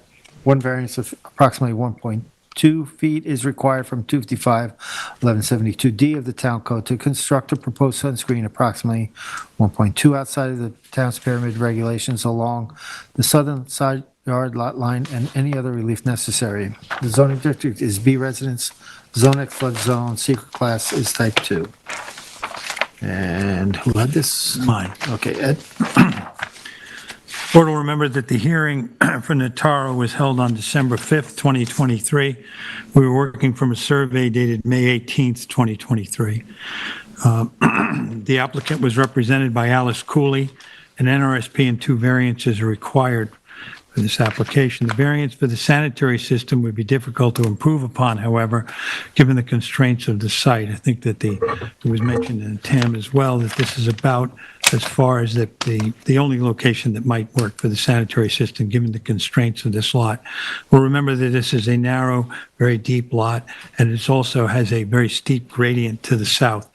All of those houses they showed in the photos that are similar to them sitting on this side hill that works its way down the Surfside, take advantage of that with second floor decks and outlooks for them to see the ocean. This one is going to be proposed to do very much the same thing. The applicant's representative stated that the house footprint had been reduced from a previous proposal of 1,581 square feet, and that the lot coverage was to be reduced from 2,810 square feet to 1,784 square feet, that the total lot coverage will be reduced from 5,709 to 5,222, and that a re-veg plan of approximately 5,200 square feet will decrease the total lot clearing from about 12,000 feet to closer to 7,000 feet. Additionally, answering concerns about cut and fill totals, Ms. Cooley stated that 2,300 square feet of fill will be removed to accommodate the new foundation and underground garage, and that being able to access it from the which is the east would keep the collateral damage of that kind of excavation and movement of that much material to a minimum. The proposed residence will require just 1 small period variance to a sunscreen. Given the size of the house and the magnitude of the house, it's very little for a house of this magnitude, I felt. The proposed house plan is to have a net zero energy house, and it's a 12-month schedule of construction. And the way they hope to achieve that is to plan to reduce the impact on the community is by prefabbing sections of the house itself and other portions of the work that has to be done, both the interior and exterior, so that on the small side street of North Surfside, they can keep the impact on the neighbors to a minimum. There was an extensive building protocol. In that protocol, on pages 9 through 11, 2.4 to 2.4.7, I think were particularly pertinent in what can be done for site maintenance, site protection, and protection in the community. It was raised during the hearing that being on that slope and that being such a narrow lot, that everything had to be done to protect surrounding areas, and it is laid out in the protocol. And has been mentioned earlier by the chair in a previous application, we would hope that this would be not only carefully adhered to, but we would ask the building department to see to it that all the protocols are associated or attached to these potential building permits if one was to come about. Additionally, the applicant agreed to all of the TAM's recommendations, including easements. This is these redevelopments, and that's what it is. It's a significant house there. It's coming down, and a larger house is going up. I think that the application was presented well for what it was, and that we have a new structure going up on a site to take advantage of two things. One, to make it more energy efficient, and another to get the maximum enjoyment of the ocean view. There are a couple of things to do. The project requiring no additional clearing. I'm reading this from the TAM, but does propose a significant amount of removal for construction, but that'll be replaced. Also, relative to the septic, the TAM said that the setback was, the current location is likely one of the better, if not the only location, given the swimming pool, existing topography, and surrounding wetlands. The wetlands here are to the north and to the northwest and to the east. One is across the road, and the other is uphill, where it's not uphill, but this existing property slopes away from those wetlands and to the south. So the impact on the wetlands, for me, although we see that the size of the variances that have been read in are substantial, I didn't think that this was a real danger to the wetlands given these conditions. And then under the pyramid variance, it's a 1.2-foot ask for a pyramid variance. It's a significant house, and it's just a small corner of the sunscreen. I was willing to approve that. I thought that this was a solid application, well represented, both the architecture and the way in which it was presented. When I looked into the variance standards 255-8-50 of the town code, whether the grant of the variance will cause an undesirable change to the character of the neighborhood. This is a new, larger, modern house, but most of the houses in that neighborhood, and I took some photos and showed them that night of the hearing, you could see was situated in much the same way, taking advantage of elevation and trying to do the best they can to get the view of the ocean, which means that it doesn't really change. This house will not be changing, in my mind, significantly the character of the neighborhood. Whether the relief sought by the applicant can be achieved by some other method feasible is a design choice on their part, and we can decide whether or not that was whether or not that's appropriate. Whether the requested area variance is substantial, I think that given what they're hoping to achieve here in this house, that it's probably the minimum that it could be. If not the minimum, it's an acceptable amount for me. Whether the grant of the variance will have adverse effect or impacts on the physical environment and conditions, I said no.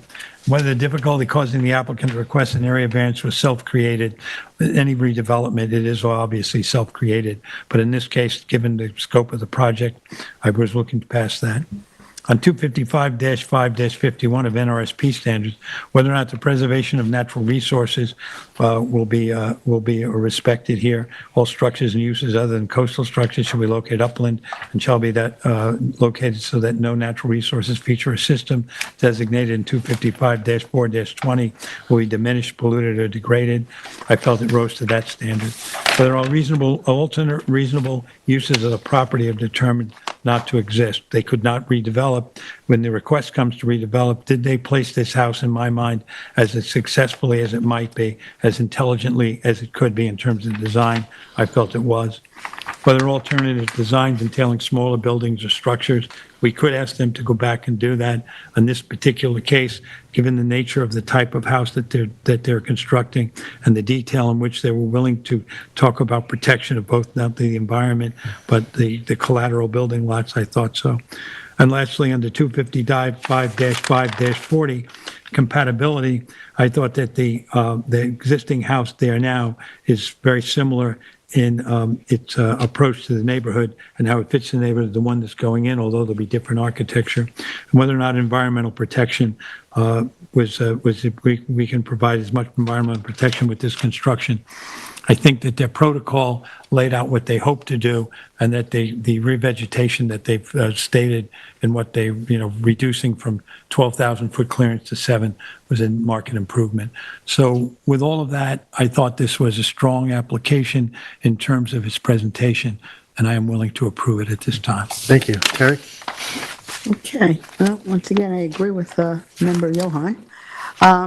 I think this was a good application with the revision that we got in, dated May 18th, 2023 survey. They had taken the pool and the spa and moved that to the southeastern portion of the house, which I think is a major improvement from the original. And the massive revegetation that they're offering, as already stated, taking the existing clearing from 12,176 feet to 7,081 feet. And I believe they also offered a 75-foot scenic easement, did they not? Yes, In the yes. north, that's I in mentioned toward the it, yes. northwestern, between the house and the wetlands in the northwest. So I think that is also very good. And the pyramid, which I don't like to typically give, as was stated and shown at the hearing, it's 1.2-foot pyramid along the south side yard, for a total of 4.23 cubic feet. And I think it's just catching the corner of that, and I think that's really de minimis in this case. I think that's unique, different than many of the pyramid requests we get. I do feel with the revegetation and the scenic easement, of course, there's an IA system. I like, even though it's not a zoning board standard, the fact that it's going to be a net zero house when it's done. So I too am looking to approve this entire application. That's it. Thank you. Denise? There are very extensive and important wetlands to the northwest and northeast, which contain standing water at times all year. This is a relatively large redevelopment of the property, which could lead to the elimination of natural features caused the surface runoff since the parcel has steep slopes. This is a small constrained lot, and they are increasing the footprint by 25%. In 2009, this property received approval for a 574 square foot deck, which they are now removing and replacing it with a 1,500 square feet of slate patio. They are removing the shed but building a 200 square foot pool house. Have to disturb an enormous amount of natural features in order to do this. They are adding 500 square feet to the first and second stories. This is a very significant increase in the size of the residence. And as I stated already, they are increasing the footprint. The new garage and driveway will require significant soil removal, which will include a retaining wall, 15,456 cubic feet of soil, which is for the foundation and the new residence and garage. Drastic changes in grade as a result of the construction could affect and increase flooding and affect surrounding properties.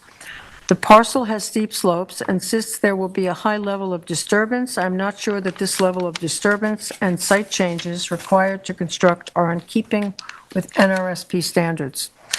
In terms of the project, I think the alternative reasonable uses do exist. I think natural features should not be diminished, will have an adverse effect on the environmental conditions in the area.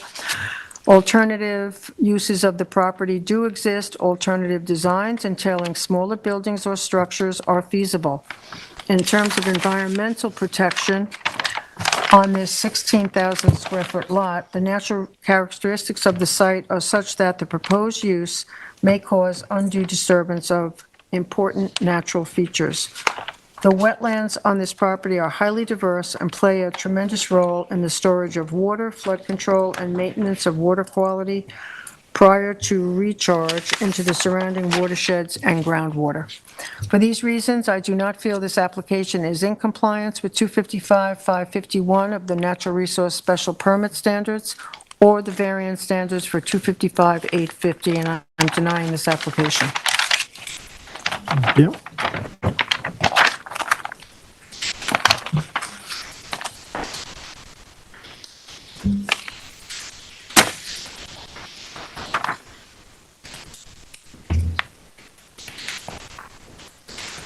On a project of redevelopment, I think we have to look at the application and whether or not, especially in NRSP, whether or not the applicant is satisfying care. I do agree that the project is increasing in size, but I do agree with my members, Johan and Berger, that I think the applicant takes care in their, especially their means and methods of how they're going to go through this redevelopment. I think they are sensitive to the NRSP. I was concerned with the removal of the soil, but I think that overall, the project is a sensitive project and worthy of approval. Thank you. Did we note that this construction protocol was received December Yes, 1st? yeah. Okay. So that.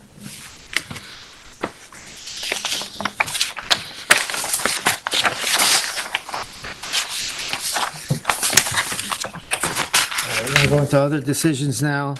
We'll look at Lynn Eichner at 39 Fairview Avenue in Montauk, Suffolk, tax map number 300-19-8-14.1, and that's a modification of a 2019 determination. Tyler? Sure, I can do both of these at once if you want, both of the Eichner properties. The other one's 55 Fairview Avenue, 19, 8, 15, and 16.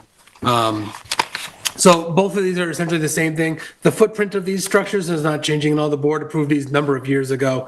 It's two constrained properties. Let me pull up the survey for the one.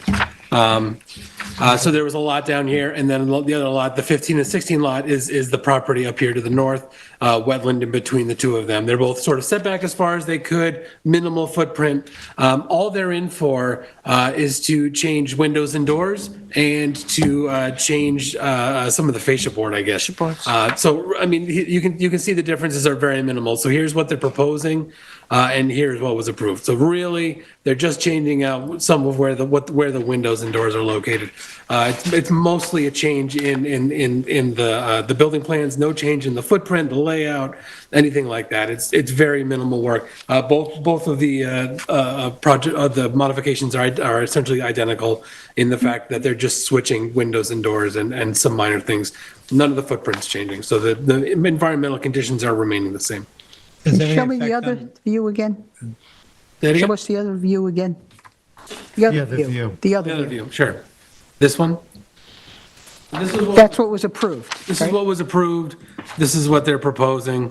It's essentially the same structure. I can switch to It's the the, same footprint. Taking off the lower overhangs and they're, right. that's all. Yeah, They're some making it more slight overhangs are contemporary. being reduced, but it's the same footprint of the building. The location is not changing, the size isn't Not changing. larger windows or anything like that. Yeah, I'm not sure if the sizes, what the sizes are, Yeah, but but it's not a considerable change if they are slightly larger. Yeah. So there's no impact to a neighbor that we have to consider at this point. No, I mean, there was no variances required from neighbors either way, so there's nothing significant different about the Okay. I'm okay with it.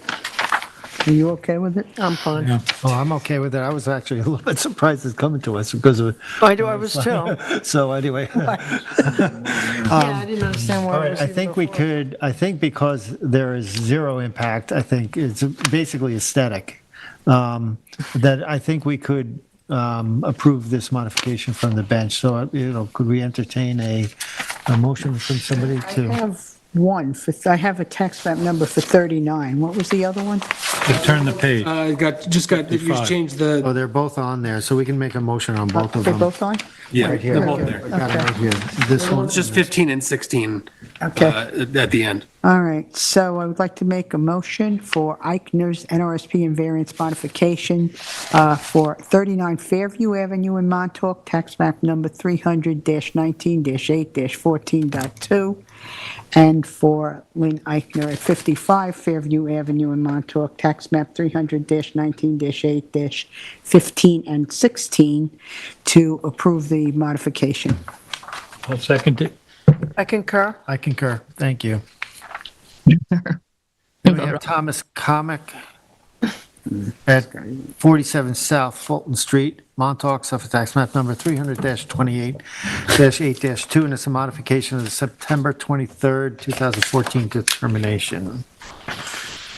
Tyler, we looked at this a couple of weeks ago. I think maybe you can just refresh us.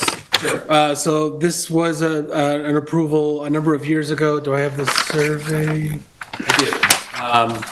Which was, at that point in time, the ZBA approved a garage, as well as some additional decking, and then replacing replacing existing decking and roofed area.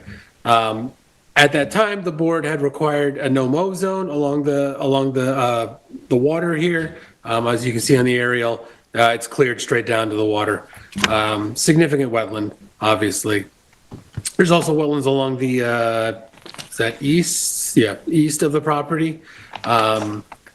What the applicant is requesting is to remove the covenant or the condition that there be a no-mow zone established if they remove the proposal of the garage.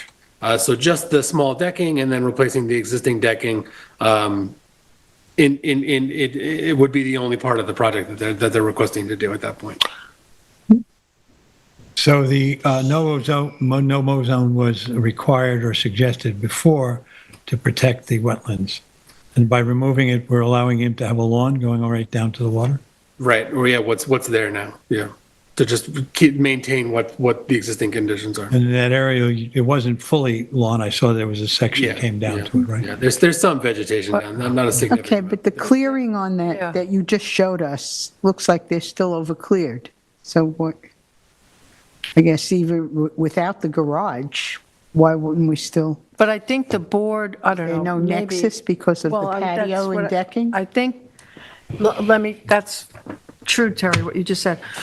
I'm thinking they imposed the no-mow zone because of the garage. That was the nexus to say, well, then That's we the want to. question. Is there a But do we have nexus a anymore? nexus? Because now the approval That's is the just for a question. 102 square foot deck extension and a 604 square foot roof overhang. Right. So if it was just before the board, you would not have asked for a 30-foot no-mow zone for that. Go back to the determination that you showed Survey? us. Sure. The survey. I think, Yeah, right? I think Denise Yeah. is right. I think that's it why they imposed it. I think removing the garage removes the nexus, so we don't really have a nexus, although I don't like it Except because, it's overcleared. yeah. But if it was the pond that it fronts, yeah, I think we Yeah. said it at the last time we But talked if it was about just it. for the deck and the That's not overhang, just his they probably pond. wouldn't have They wouldn't have. made that a condition of approval. It seems like a trade-off for the garage. Yes, exactly. No-mow zone. Yeah. Yeah, and the most impacted wetlands are the wetlands to the east that funnel into those wetlands down to the south, the pond to the south. So, yeah, the nexus between the two is hard to establish. Right. Interesting. Okay, So it's, what are we being asked to do then? so. Grant a modification. Grant the Is it a modification. modification It's a or? modification of the Modification of the determination approval to remove the condition. condition. Exactly. And the garage. Add the garage, let's make sure the garage is. in there, Providing too. the garage is Yes. removed from the Yeah, and I'm application. going to be watching it.